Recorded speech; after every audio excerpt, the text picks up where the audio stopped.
அனைவருக்கும் வணக்கம். நாங்க இன்றைக்கு தரம் 7 மாணவர்களுக்கான விஞ்ஞான பாடத்துல எங்களுடைய 2ஆம் தவணைக்குரிய அலகுதான் பார்த்து கொண்டிருக்கிறோம். அதுல சக்தியினுடைய வடிவங்கள் படிச்சு கொண்டிருக்கிறோம். இப்ப நாங்க சக்தி வடிவங்கள்ல வெவ்வேறு விதமான வடிவங்களை பார்த்து கொண்டு வாரோம். மின் சக்தி தொடர்பாக பார்த்திருந்தோம். வேற அழுத்த சக்தி தொடர்பாக பார்த்திருந்தோம். ஒளி சக்தி தொடர்பாகவும் பார்த்திருக்கிறோம். இப்ப நாங்க கடைசியாக என்ன பார்த்தோம்? ஒளி சக்தி தொடர்பாகவும் ஒளி தொடர்பாகவும் பார்த்தோம். இப்ப ஒளி என்று சொன்னா எங்களுக்கு பார்வைக்கு உதவுகின்ற ஒரு சக்தி. அது பார்வைக்காக மட்டுமல்லாமல் எங்களுக்கு சூரியன் ஒளியில இருந்து மின் சக்தியை தயாரிப்பதற்கும் சோலார் லைட்ஸுக்கும், அதை விட தாவரங்கள் உணவு தயாரிப்பதற்கும் ஒளியை பயன்படுத்துகின்றன என்று பார்த்திருக்கிறோம். ஒளி எங்களுக்கு ஒரு அவசியமான சக்தி. எங்களுக்கு பெருமளவில் ஒளியானது சூரியனில இருந்துதான் கிடைக்கிறது. நாங்க ஒளிய சூரியன்ல இருந்துதான் 90% பெற்றுக்கொள்றோம். சரியா? ரைட். அதை விட நாங்க ஒலி தொடர்பாகவும் பார்த்திருக்கோம். ஒலி எப்படி உருவாகுது? அதிர்வினால உருவாக்கப்படும். ஒலி எப்போதும் ஏதோ ஒரு பொருளில் அதிர்வு நடைபெறுவதனாலதான் உருவாகி இருக்கும். இப்ப நாங்கள் கதைப்பது எங்களுடைய குரல் நான் அதிர்வதன் மூலம்தான் சத்தமாக வருகிறது. சரியா? ரைட். அதே போல ஒரு இனிமையான இசை என்பது ஒழுங்கான முறையில அதிர்வு நடந்தால் ஏற்படும். ஒழுங்கற்ற முறையில அதிர்வு நடந்தா அதை நாங்கள் இரைச்சல் என்று சொல்லுவோம். இரைச்சலாக இருக்கிறது என்று சொல்லுவோம். சரி, அதே போல ஒளி சக்தியும் தொடர்பாக நாங்க பார்த்துட்டோம். இப்ப இன்றைக்கு நாங்க பார்க்க இருக்கிற சக்தி அடுத்ததாக வெப்ப சக்தி. அப்ப வெப்பம் என்பதும் ஒரு சக்தி தான். ஹீட் என்ற அதுவும் ஒரு எனர்ஜி சக்தி. சரியா? அப்ப ஒரு நெருப்பு சுவாலைக்கு அருகே கையை கொண்டு செல்லும் போது நீங்கள் எதனை உணர்வீர்கள்? அப்ப நெருப்புக்கு பக்கத்துல போனாலோ கையை கொண்டு போனாலோ அல்லது பக்கத்துல நிற்கும் போதோ எப்படி உணர்வோம்? வெப்பமாக இருக்கிறதாக நாங்க உணருவோம். உணருதல் தெரிந்தானே பிள்ளைகள் எல்லாருக்கும்? கையில நெருப்பு பட்டா சுடும் என்பது தெரியும். அதை நாங்கள் ஃபீல் பண்ண வேணும். உணருவதன் மூலம்தான் தெரியும். வெப்பத்தை கண்ணால பாக்குறோமா? இல்ல. அப்ப சக்தியை கண்ணால நாங்கள் பார்க்க, இந்த வெப்ப சக்தியை கண்ணால பார்க்க இயலாது. ஆனால் எங்களால உணர்ந்து கொள்ள முடியும். வெப்பமாக இருக்கிறது என்பதை உணர முடியும். இப்ப வெப்ப சக்தியானது பல்வேறு வேலைகளை மிகவும் பயனுடையதாக மாற்றுவதற்காக பயன்படுத்தப்படும். இப்ப அதுல முக்கியமானதுதான் உணவு தயாரித்தல். எங்களுக்கு வெப்ப சக்தியை நாங்க எதற்காக பயன்படுத்துறோம் அதிகமாக என்றால் உணவை தயாரிப்பதற்காக. நாங்கள் எப்பவும் பச்சையாக உண்ணுவதை விட சமைத்த உணவுகளை அதிகமாக எடுத்துக்கொள்கிறோம். அது சோறாக இருந்தாலும் சரி, புட்டு இடியப்பமாக இருந்தாலும் சரி, ஏதோ ஒரு வெப்ப சக்தியானது அங்கு பயன்படுத்தப்படும். பான் பனிஸ் எல்லாத்திலையுமே வெப்ப சக்தி யூஸ் பண்ணப்படுது. அப்ப எங்களுக்கு எமது உணவை தயாரிப்பதற்காக மட்டுமன்றி பெரும்பாலான வேலைகளுக்கும் வெப்ப சக்தி பயன்படுத்தப்படும். இப்ப எங்களுக்கு இப்ப இலகுவாக தெரிஞ்ச விஷயம் என்றா உணவு தயாரிக்கிறதுக்கு வெப்பம் தேவைப்படும். சரியா? ரைட். அப்ப வெப்ப சக்தியை பற்றி தெரிஞ்சு கொள்றதுக்காக நாங்க அடுத்த செயற்பாடோட பாருங்க. இந்த செயற்பாட்டுல தேவையான பொருள் ஒரு கண்ணாடி போத்தல். ஒரு சிறிய அளவில இருக்கிற ஒரு கண்ணாடி போத்தல். அதனை அமிழ்த்தக்கூடிய பருமனுள்ள உயரமான பாத்திரம். இத வைக்கக்கூடிய மாதிரி ஒரு பாத்திரம். இந்த கண்ணாடி போத்துல வைக்கக்கூடிய மாதிரி ஒரு பாத்திரம் ஒன்று எடுக்க.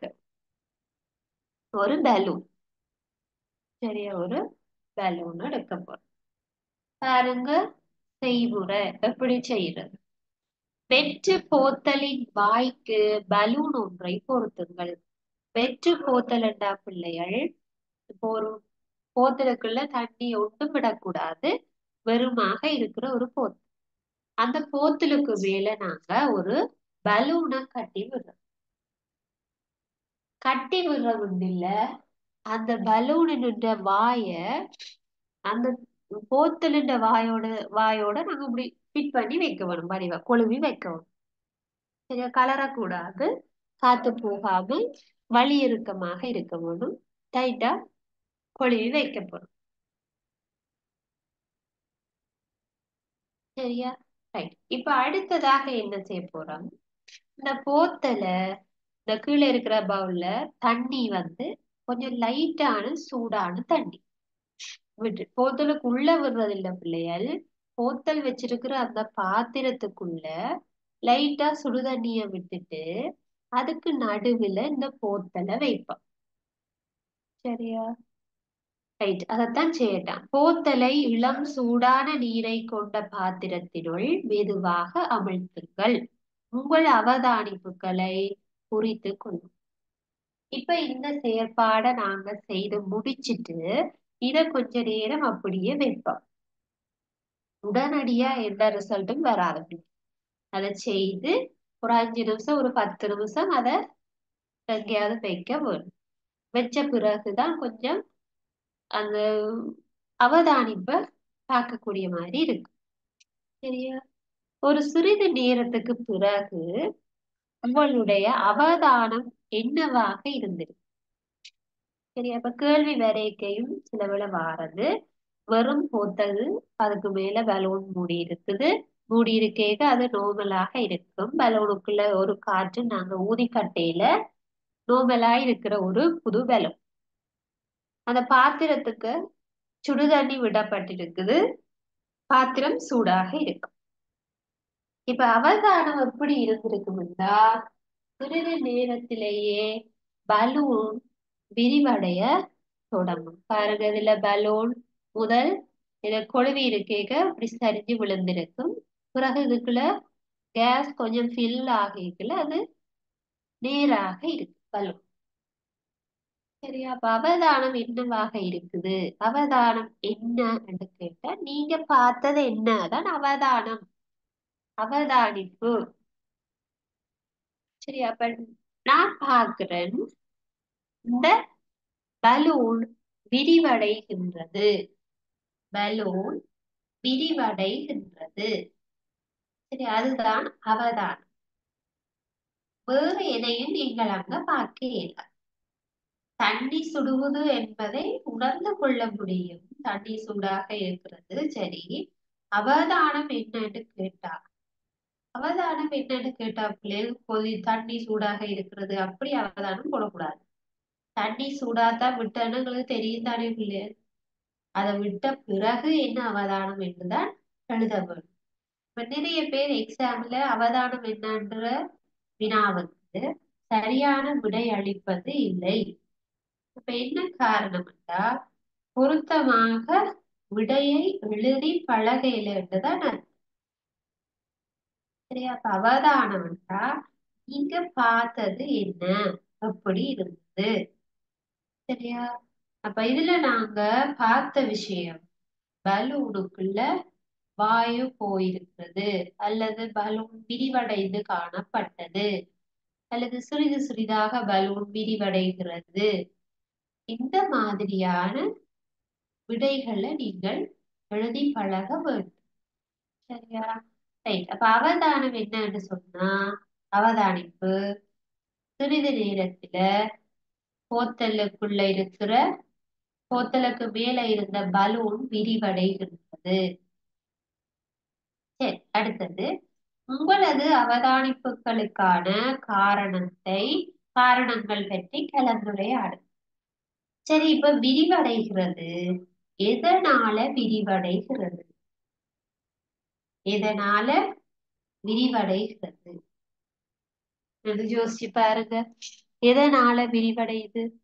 உள்ளுக்க ஒன்றும் இல்ல, போத்தல் எம்டியா இருக்குது, பலூனை ஊதி வைக்க இல்ல, ஆனா பலூன் விரியுது. அப்ப இதுக்கு என்ன ரீசன்டா, இந்த வெப்பம் காரணமா, அதாவது வெப்பம் என்றா இந்த பவுலுக்குள்ள, இந்த பாத்திரத்துக்குள்ள நாங்க சுடுதண்ணி விட்டு இருக்கு. அந்த சுடுதண்ணியால போத்தலுக்கு உள்ள இருக்கிற வாயு, போத்தல் வெறுமாத்தான் இருக்கு பிள்ளைகள். அந்த போத்தலுக்குள்ள என்ன இருந்திருக்குமெண்டா வாயு. அதாவது நாங்க ஒரு வெற்றிடத்துல வாழையில பிள்ளைகள், நாங்கள் வழி இருக்கிற இடத்துல வாழ்றோம். ஆகவே அந்த வழி, நீங்க சும்மா ஒரு பாத்திரத்தை வச்சாலுமே அது ஃபுல்லா வழிதான் நிரப்பி இருக்குன்ற அர்த்தம். அது வெறும் பாத்திரம் அல்ல, அது ஃபுல்லா வழி இருக்கிறது என்ற அர்த்தம். சரியா? அப்ப அந்த வழி என்ன செய்யுதுன்னா, அந்த போத்தலுக்கு உள்ள இருக்கிற வாயுக்கள் வழி இருக்குது. அது சூடாகல அது என்ன செய்யுதுன்னா விரிஞ்சு மேல போக பாக்குது. வெப்பத்தினால அது மேல போக பாக்குது. மேல மேல இருக்கிற மூடி இல்லாம அத எது கவர் பண்ணி இருக்குது? பலூன். ஆகவே அது கீழே இருந்து மேல போய் பலூனுக்குள்ள சேருது. அந்த வாயு பலூனுக்குள்ள சேர்றதுனாலதான் பலூனானது விரிவடைகிறதுன்னு இங்க நாங்க பார்க்க. சரியா? அப்ப இதுதான் ரீசன். என்னது? பலூன் விரியறதுக்குரிய காரணம். இதைத்தான் இங்க கேட்டிருக்கு. அவதானிப்புக்கான காரணம் பற்றி கலந்துரையாடுங்க. என்ன ரீசன் பலூன் ஏன் விரிஞ்சது? அப்ப அதுக்கான ரீசன் என்னது? வெப்பம் காரணமாக போத்தலினுள் இருந்த வழியானது விரிவடைஞ்சிருக்குது. போத்தலுக்குள்ள இருந்த வழி. போத்தலுக்குள்ள வழியை யார் விட்டதுன்னு கேட்கக்கூடாது. அந்த போத்தல் மூடிய திறந்து நீங்க வெளியில வச்சிருக்கேக்கையே அதுக்குள்ள வழி போய்த்தான் நிற்கும். வெறும் போத்தலாக இருந்தாலும் அதுக்குள்ள வழி இருக்கு. அப்ப அந்த வழி உள்ளுக்கு இருக்கேக்கதான் நீங்க பலூனை மூடினீங்க. முதல்ல வழி எல்லாமே போத்தலுக்கு உள்ளுக்கு போய் நின்றது. அதனால அது இந்த பலூனை நிரப்பாம சும்மாதான் இருந்தது, உள்ளுக்கையே இருந்துச்சு. இப்ப நீங்க சுடுதண்ணிக்குள்ள கொண்டு போய் வச்ச உடனே அந்த உள்ளுக்க இருக்கிற வழி எல்லாம் வெளியில போக பார்க்கும். இத கீழே சூடாயிருக்கு. சூடாகி அது மேல எழும்பேக்க வெளியே போக வேற இடம் இல்லை என்றபடினால அந்த பலூனுக்குள்ள போய் சேர்ந்து இருக்குது. சரியா? அப்ப இதுதான் அந்த காரணம். சரியா? அப்ப சில பேர் பாடசாலையில படிச்சிருப்பீங்கள், எழுதி பார்த்திருப்பீங்கள். பார்த்திருந்தா நல்லா. சரி, அப்ப பாருங்க.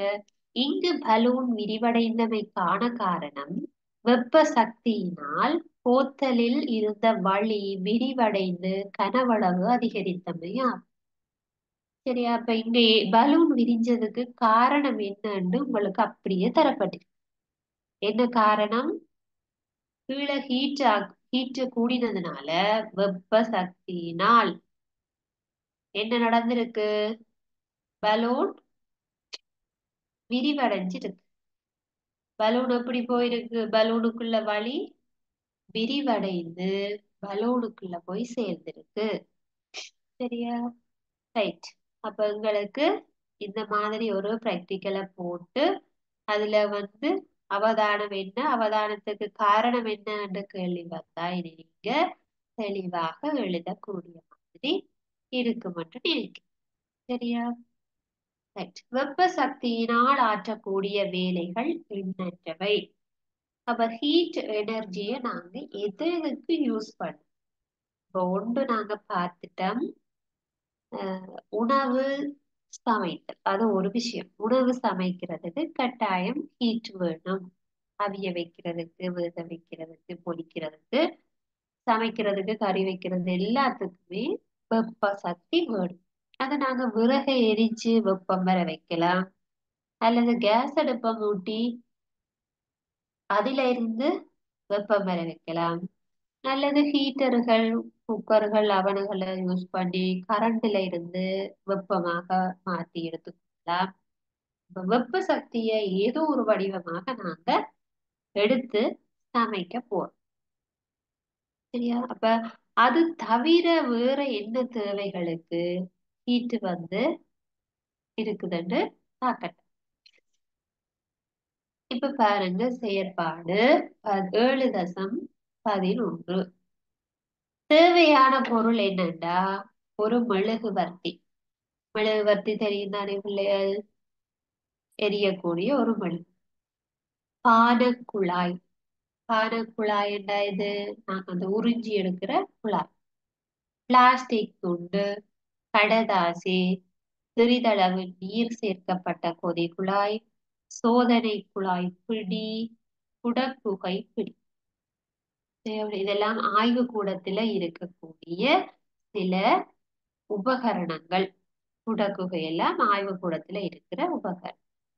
செய்முறை என்னண்டா மெழுகுவர்த்தியை கொளுத்துங்கள்.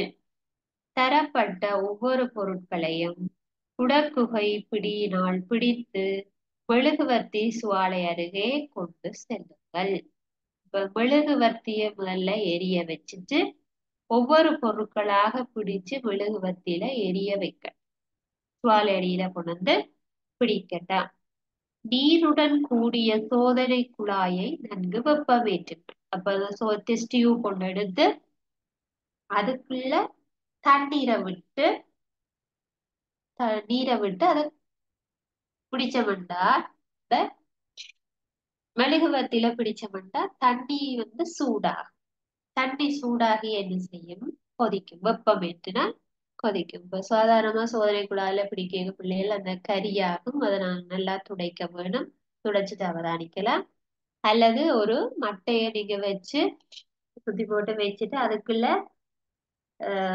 மெழுகு திரிய வச்சு கொளுத்தினீங்கன்னா ஒரு நிறை தகனம் கொண்டு அவதானிக்கலாம். நீங்க ஆய்வு கூடங்கள்ல செய்யல அதை பின்பற்றினீங்கன்னா டெஸ்ட் டியூப்ல புகை அடிக்காம இருக்கு. சரி, ரைட். நீருடன் கூடிய சோதனை குழாயை நன்கு வெப்பமேற்றுங்கள். ஒவ்வொரு சந்தர்ப்பத்தின் போதும் அவதானங்களை குறித்துக் கொள்ளும். அப்ப பாருங்க, கடதாசிய பிடிக்கிறோம் எரியுது, பிளாஸ்டிக்கை பிடிச்சு கொளுத்துறோம் எரியுது. சரியா? இப்படி நீர் சேர்த்த சோதனை குழாய் டெஸ்ட் டியூப்பை வச்சு பிடிக்கிறோம் கொதிக்குது. இவ்வாறு அவதானங்கள் என்னன்றத பார்க்கட்டும். சரியா? ரைட். இப்ப பாக்குறோம் ஒவ்வொன்றினுடைய அவதானம் என்னவாக இருக்கிறதுன்னு பாருங்க. ரைட். வெப்பம் காரணமாக பொருட்களின் அமைப்பு மாற்றமடைதல், அதாவது வெப்பமடைதல், தீப்பற்றல், ஆவியாதல் போன்றன நடைபெறும். அப்ப இது அதாவது ஒரு மாற்றம் ஒன்று நடக்கும். இப்ப கடதாசியை பிடிக்கும் பொழுது அது பற்றி எரிகிறது. அப்ப எரிய வைக்கிறதுக்கு ஒரு சக்தி வரும் தீப்பற்றுவதற்கு. தண்ணியை நாங்க டெஸ்ட் டியூப்ல வச்சு சுட வைக்கல அது சூடாகிறது. அதாவது வெப்பமடைதல். Test tube வெப்பமடையுது. சரியா? அதே போல கடுதாசி தீப்பற்றுது. நீர் கொதிச்சு ஆவியாகுது. அப்ப இந்த மாதிரி ஒவ்வொரு செயற்பாடுகளை நடக்கிறதுக்கு சக்தி எங்க இருந்து கிடைக்குது? வெப்ப வெப்பம் கொண்டுள்ள சக்தி தான் அது. ஹீட். அந்த ஹீட் எனர்ஜியை தான் இப்படி வந்து ஒவ்வொரு வடிவமாக அது பயன்படுத்தப்படும்.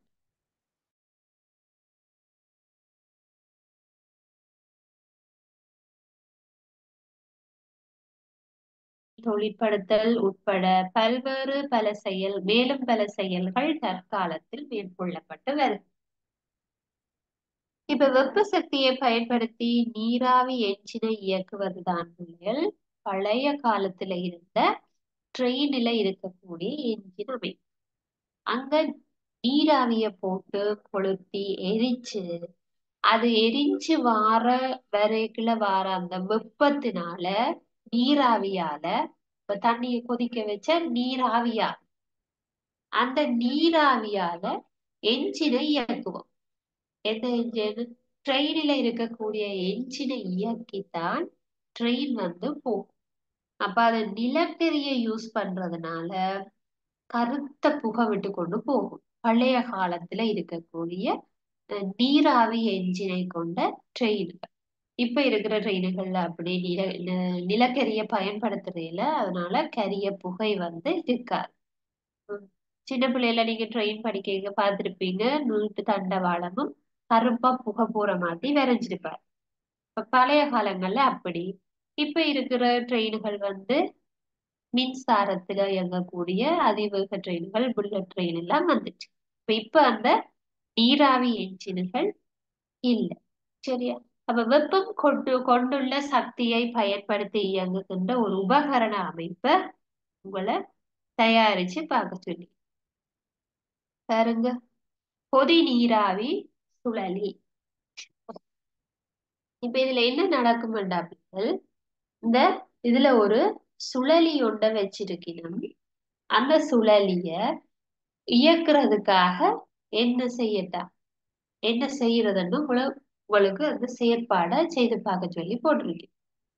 இது தகரப்பேணி உண்டு பாருங்க. என்னென்ன தேவையான ஒரு சிறிய தகரப்பேணி எடுத்து, அலுமினியம் தகடு ஒன்று எடுத்து, தக்கை, அடைப்பான், கம்பி துண்டுகள், நூல், முக்காலி, வெப்பமா. இதை எப்படி செய்யறதுன்னா, அந்த தகரப்பேணியின மூடியில ஒரு சின்ன துளை ஒன்றை போடுறது. துளை துளைன்னா ஒரு சின்ன ஊட்ட மாதிரி ஒன்றை போடணும். பெருசா இருக்கக்கூடாது. தகர பேணியினுள் சிறிதளவு நீரை இட்டு மூடியை மூடுங்கள்.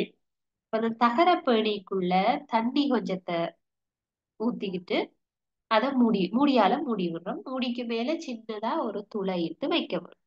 சரியா? அந்த துளைகளாலதான் பிள்ளைகள் இந்த துளைகளாலதான்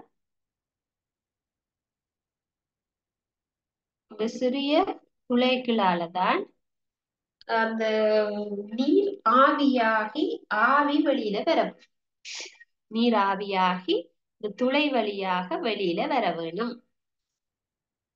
சரியா? ரைட். பாருங்க. தக்கை அடைப்பானில் அலுமினிய துண்டுகளை பொருத்தி கொதிநீராவி சுழலி ஒன்றை அமைத்துக் கொள்ளும்.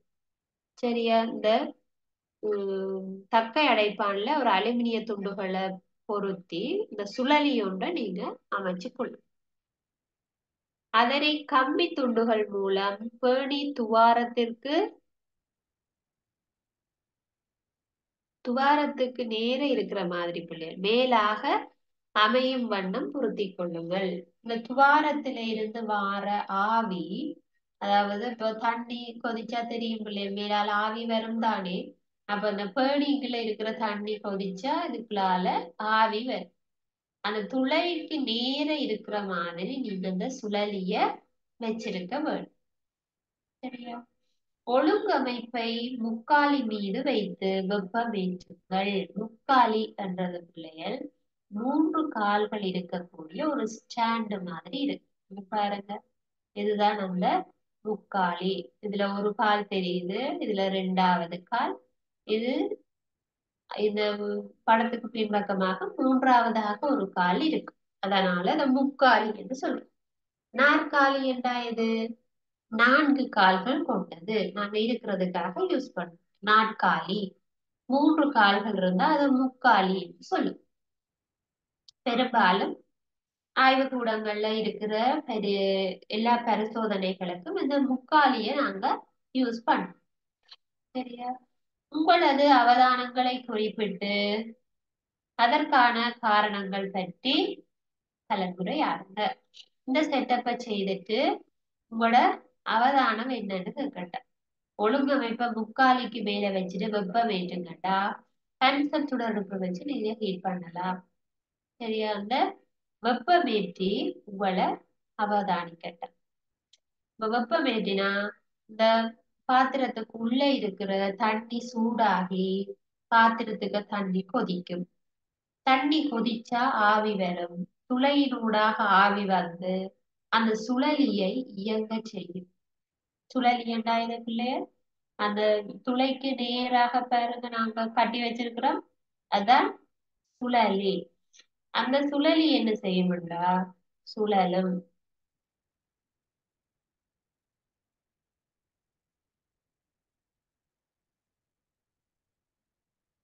இந்த சுழலிதான் சுழல போகுது. சரியா? அப்ப அவதானம், சுழலி சுழலுவதை அவதானிக்கலாம். சரியா? சுழலி சுழலு கொதி நீராவி சுழலி வந்து சுழலு. அப்ப அது எப்படி சுழலும்டா? இந்த இதுக்கால நீராவி வந்து இதுல அடிக்க இது சுழலும். நீராவி வந்து போர்ஸ் அடிச்சா இது சுழலும் இல்லையா? பாருங்க, இதை கொண்டு போய் ஓடுற தண்ணியில வச்சீங்கன்னா அந்த தண்ணி விழுகிறதுக்கு ஏற்ற மாதிரி அது சுழலும். அதே மாதிரி இது நீராவியால சுழற்றம் சொல். சரியா? அப்ப இது சுழலைல இதுல இருந்து நாங்க இத மோட்டருக்கு இணைச்சா இந்த கொதி நீராவி சுழலியில இருந்து நாங்க மோட்டருக்கு கனெக்ட் பண்ணி அதுல இருந்து இது சுழலுவதை வச்சுக்கொண்டு கரண்ட உருவாக்க முடியும். சரியா? அப்ப இது வந்து வெப்பத்தினால இயங்கக்கூடிய ஒரு செயற்பாடு. சரியா? ரைட். அப்ப இதனுடைய அவதானங்கள் என்னவாக இருக்கிறது? நீராவி சுழலுவதை அவதானிக்கலாம். அப்ப அந்த சுழலியோட ஒரு டைனமோவை பொருத்தினால் அதுல இருந்து நாங்கள் கரண்ட் எடுக்கலாம். இந்த செயற்பாடு இப்படி வெப்பத்தை பயன்படுத்தி எப்படி மின்சக்தியை உருவாக்குகிறார்கள் என்றால் அந்த செயற்பாடுக்கு பெயர் அனல் மின். இந்த செயற்பாடு அனல் மின் என்று சொல்லுவாங்க. ஒரு அனல் மின் நிலையத்துல என்ன செய்யறாங்கன்னா இப்படி வெப்பமாக்கி அந்த சூடான வெப்பத்தை பயன்படுத்தித்தான் டைனமோவை மூலம் மின்னானது உருவாக்கப்படுகிறது. சரியா? அப்ப கொதி நீராவியை பயன்படுத்துறது அனல் மின் நிலையங்கள். சரியா? இப்ப இந்த டைனமோவை அந்த மேல காட்டின மாதிரி நீராவியால இயங்கக்கூடிய அந்த சுழலிகளோட இதே மாதிரி பிள்ளைய பெரிய சுழலியாக இருக்கு. அனல் மின் நிலையத்துல வந்து சின்ன அளவுல கரண்ட் வராது. அப்ப அது ஒரு பெரிய மின் உற்பத்தி நிலையம். அனல் மின் உற்பத்தி நிலையம் பெரிதாக இருக்கும். அங்க பெரிய அளவுல கரண்ட வந்து உருவாக்குவார். அப்ப அவர்கள் வந்து அங்க வச்சிருக்கிறது பெரிய சுழலிகள். அந்த பெரிய சுழலிகளோட டைனமோ வந்து கனெக்ட் பண்ணப்படும். அதனால சுழலி செய்யப்படும் போது அந்த அனல் மின் நிலையத்துல சுழலி இயங்கும் போது சுழலும் பொழுது என்ன நடக்கும்? அனல் மின் உற்பத்தி நிலையங்கள்ல மின்னானது உற்பத்தி செய்யப்படும். அப்ப கரண்ட் வந்து உருவாக்கப்படும். இப்ப எங்களுக்கு நுரைச்சோலையில ஒரு அனல் மின் உற்பத்தி நிலையம் காணப்படுகிறது. அப்ப இது வந்து ஆபத்தானது பிள்ளைகள். பெற்றும் அளவில வெப்பம் வந்து அங்க பயன்படுத்தப்படுது. பெரிய அளவில வெப்பமானது பயன்படுத்தப்படுது. அப்ப நாங்க இன்றைக்கு வெப்ப சக்தி தொடர்பாகத்தான் பார்த்து கொண்டிருக்கிறோம். வெப்ப சக்தி வந்து எதுக்காக பயன்படுகிறது என்று பார்க்கிறோம். அப்ப வெப்ப சக்தியை பயன்படுத்தி தான் நாங்க சமைச்சு கொள்றோம் பார்க்கிறோம். அதை விட வெப்பத்தை பயன்படுத்தி நாங்க மின் சக்தியை கூட உருவாக்கலாம். அப்படி மின்ன உருவாக்குற செயற்பாடு அனல் மின் நிலையங்கள்ல நடைபெறுகிறது. இப்ப நாங்க இயக்க சக்தி படிக்க பார்த்திருந்த நாங்க நீர்மின் உற்பத்தி வந்து அந்த இயக்க சக்தி அல்லது அழுத்த சக்தியை பயன்படுத்தினால் மின்னானது உருவாக்கப்படுது. தேக்கி வச்சிருக்கிற நீரை நீர்வீழ்ச்சிகள்ல இருந்து கொட்டி நீர்மின் உற்பத்தி நிலையங்கள் அதை சுழலியை இயங்க செய்து அதுல இருந்து மோட்டார் கனெக்ட் பண்ணி கரண்ட் எடுக்கிறார். இதே மாதிரி சுழலியை இயங்க வைக்கிறதுக்கு என்ன செய்யறாங்கன்னா வெப்பத்தை பயன்படுத்துறாங்க. அப்ப அங்க நீர்மின் உற்பத்தி நிலையங்கள்ல நீர்தான் சுழலியை இயங்க வைக்குது? அனல் மின் உற்பத்தி நிலையங்கள்ல கொதி நீராவி அல்லது ஆவியால இயங்க வைக்கப்படுது. சரியா? அப்ப மோட்டர் டைனமோவை கனெக்ட் பண்ணி அதுல இருந்து நாங்க கரண்டா மாத்துறது ஒரு ஒரு முறை. அப்ப அதுக்காக நாங்க அந்த சுழல வைக்கிற மெதட்டுகள் தான் பிள்ளைய இங்க வித்தியாசப்படுது. ஒரு நீர்மின் உற்பத்தி நிலையத்துல நீரால அந்த சுழலி இயக்கப்படும். ஒரு அனல் மின் உற்பத்தி நிலையமாக இருந்தால் அங்க நீராவியால சுழலி இயக்கப்படும். எங்களுக்கு என்ன கரண்ட் உருவாக வேணுமென்றா அங்க சுழலி இயங்க வேணும். அந்த சுழலியை இயக்குவதற்காக ஒவ்வொருத்தர் ஒவ்வொரு மெத்தட்டை யூஸ் கொள்ள. சரியா? ரைட். அப்ப இப்ப நாங்க வெப்ப சக்தியை பயன்படுத்துற செயற்பாடுகள் தான் பார்த்து கொண்டிருக்கு. அப்ப அனல் மின் நிலையத்தில் நடைபெறுகின்ற சக்தி நிலை மாற்றத்தை எழுது. அப்ப பயிற்சி எழுதி கொள்ளுங்க. அனல் மின் நிலையத்தில் நடைபெறும் சக்தி நிலை மாற்றத்தை எழுதுங்கள்.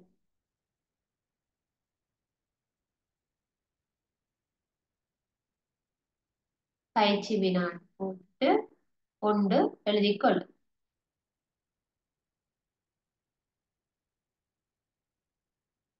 அனல் மின் நிலையத்தில் நடைபெறும் சக்தி நிலை மாற்றத்தை எழுதுங்கள். அனல் மின் நிலையத்தில் நடைபெறும் சக்தி நிலை மாற்றத்தை எழுதுங்கள்.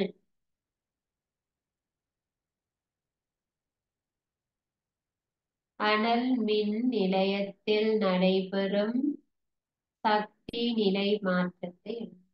இப்ப பாருங்க பிள்ளைகள், என்ன மாற்றம் நடந்திருக்கு? நாங்க ஒவ்வொரு சக்தியும் படிக்க அந்த சக்தி எங்க பயன்படுத்தப்படுதுன்னு பார்க்கிறோம். அந்த உபகரணத்திலேயோ அல்லது அந்த செயற்பாட்டிலேயோ ஒரு சக்தி இன்னொரு சக்தியாக மாறல அதை நாங்க சக்தி நிலை மாற்றம் என்று சொல்லி. உதாரணமாக நாங்க ஒலி சக்தி படிக்க ஒலியானது ரேடியோவுல எப்படி சக்தி நிலை மாற்றம் அடைகிறது கேட்டிருந்தோம். அப்ப ரேடியோவுக்கு நாங்கள் பேட்டரி போட அது மின்சக்தி. அந்த மின்சக்தி ரேடியோ பாடும் போது ஒலி சக்தியாக மாறும். அப்ப மின்சக்தி அம்புக்குறி போட்டு ஒலி சக்தி அதாவது சக்தி நிலை மாற்றம். இதுவே ஒரு சூரிய படல்ல என்ன சக்தி நிலை மாற்றம் நடைபெற்று இருக்கும் சொல்லி கேட்டார். சூரிய படலண்டா தெரியும் தானே பிள்ளைகள்? Solar light. அப்போ ஒரு சோலர் லைட்ல என்ன சக்தி நிலை மாற்றம் நடைபெறும் என்று கேட்டா அந்த சோலர்ல சூரிய ஒளிதான் படும். அப்போ ஒளி சக்தி. அந்த சக்தி எவ்வாறு மாற்றப்படுகிறதுண்டா அது மின் சக்தியாக மாறும். சோலர்ல இருந்தவங்களுக்கு என்ன உருவாகும்? கரண்ட் உருவாகும். அப்ப அது என்ன சக்தியாக மாறுது? சோலர்ல மின் சக்தி. லைட் சூரிய ஒளி சக்தி அம்புக்குறி போட்டு அது பிறகு என்னவாக மாறிட்டு கரண்டாக மாறுது. அப்ப அது மின் போகும். அது ஒரு சக்தி நிலை மாற்றம். இங்கே கேட்கப்பட்டது அனல் மின் நிலையத்துல என்ன சக்தி நிலை மாற்றம் நடக்கும்? அப்ப அனல் மின் நிலையத்துல என்ன நடக்கும்? மின் நிலையம். அப்ப அங்க மின் சக்தி உருவாக்கப்பட போகுது.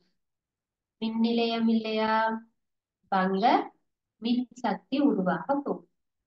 அனல் அதாவது வெப்பத்தை பயன்படுத்தி மின்னை உருவாக்குதல் தான் அனல் மின்.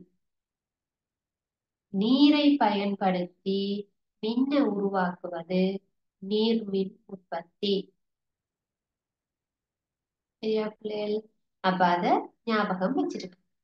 அப்ப எங்களுக்கு இங்க அனல் மின் நிலையத்துல என்ன செய்யப்படுது? வெப்பத்தை கொடுத்து வெப்ப சக்தியை பயன்படுத்தித்தான் கரண்ட் உருவாகும்.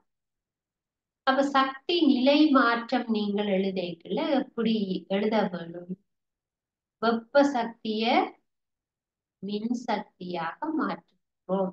நீங்க முதலாவது வெப்ப சக்தி போட வேணும், அதுக்கு அம்புக்குறி போட்டு அதுக்கு பிறகு மின் சக்தி என்று நீங்க குறிப்பிட வேண்டும். அதாவது மாற்றம் நீங்க சரியாக எழுதி காட்ட வேண்டும். எதில இருந்து எதற்கு மாறுது? சரியா பாருங்க. காற்று உண்டாதல், கொதி நீராவி சுழலி இயங்குதல், ஆடைகளை உலர்த்தல் போன்ற பல்வேறு தேவைகளுக்காக வெப்ப சக்தி பயன்படுத்தப்படும். வெப்பம் வேறு என்னத்துக்காக பயன்படுத்துவோம்? மிளகாய உலர்த்துறதுக்கு அல்லது ஏதாவது பொருட்களை உலர வைப்பதற்கு பயன்படுத்தப்படும். ஆடைகளை உலர்த்துவதற்கு பயன்படுத்தப்படுது. அந்த மாதிரி தான் எங்களுக்கு வெப்ப சக்தியானது பயன்படுத்தப்படுகிறது. அப்ப இன்றைக்கு நாங்கள் பார்த்தது வெப்ப சக்தி தொடர்பான விடயங்கள். வெப்பம் என்றது ஒரு சக்தி. அதை எங்களால என்ன செய்யறது? பார்க்க இயலாது.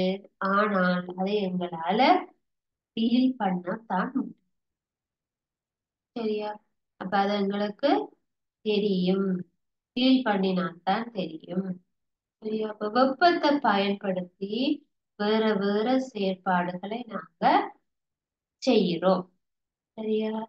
அப்ப நாங்க இதுல வரக்கூடிய வேறு சில வினாக்களை பார்ப்போம்.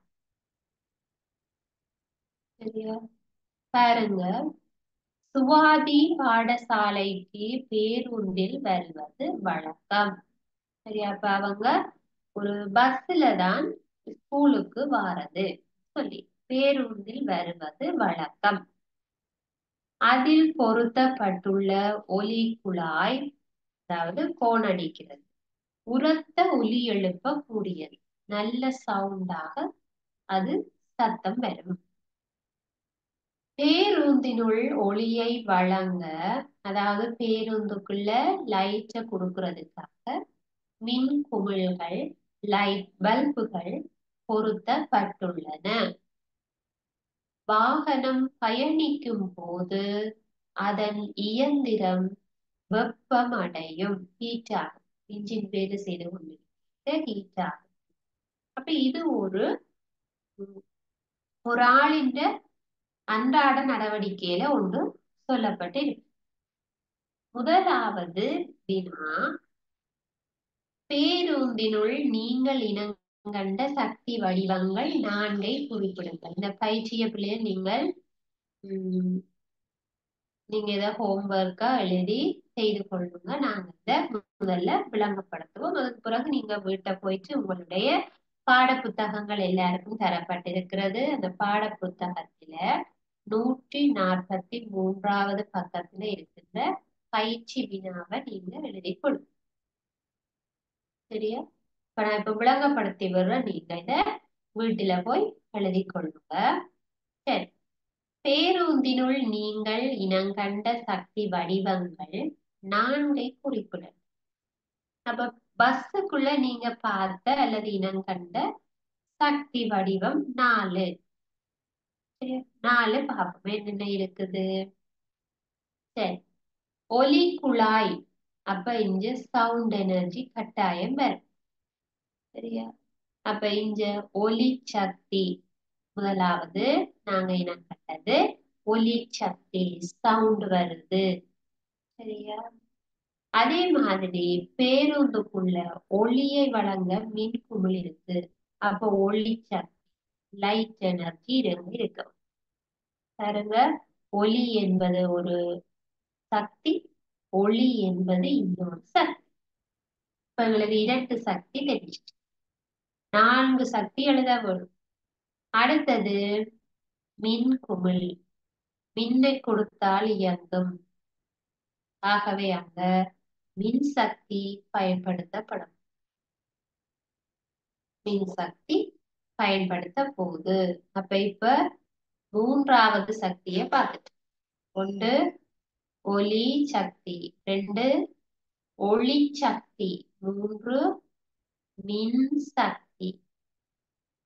சரி, 4வது சக்தி பாருங்க. வாகனம் பயணிக்கும் போது இயந்திரம் வெப்பமடைகிறது. வெப்ப சக்தி. வெப்பமடைஞ்ச வெப்ப சக்தி. ஆகவே 4 சக்திகளை நாங்க இனம் கண்டு. சரி, பேருந்தினுள் பல்வேறு சக்திகளை தோற்றுவிப்பதற்காக பயன்படுத்தப்படுகின்ற பிரதான சக்தி முதல் என்ன? அப்ப பேருந்துக்குள்ள இந்த சவுண்ட், இந்த லைட்ஸ், இந்த மின்குமிழ் இதெல்லாம் வேலை செய்யறதுக்கான சக்தி எங்க இருந்து கிடைக்கும்? அங்க ஏதாவது பேட்டரிகள், பெரிய பேட்டரிகள் இருக்கும், இயந்திரங்கள் இருக்கும். அல்லது நாங்க இந்த இயந்திரத்தை வேலை செய்யறதுக்காக, இயந்திரம் வேலை செய்யணும்னா வாகனத்தின் என்ஜின் வேலை செய்ய வேணும்னா சுவட்டு எரிபொருளை பயன்படுத்துவோம். இப்ப ஏதாவது ஒரு பேட்டரி அல்லது சுவட்டு எரிபொருளை இங்க நாங்க பயன்படுத்தி இருப்போம். சரியா? ரைட். அப்ப இந்த பயிற்சி வினாக்களை நீங்க செய்து கொள்ளுங்க. இன்றைய வகுப்புல உங்களுக்கு ஏதாவது டவுட்ஸ் இருந்தா நீங்க கேட்கலாம்.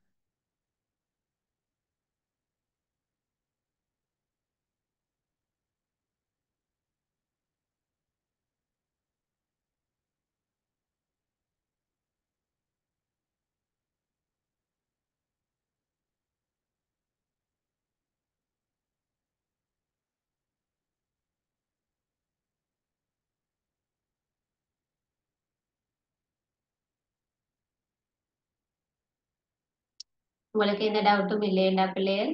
நாங்க இதோட வகுப்பை நிறைவு செய்து கொள்ளுவோம். இன்னொரு வகுப்புல பார்க்கலாம் பிள்ளைகள். தேங்க்யூ.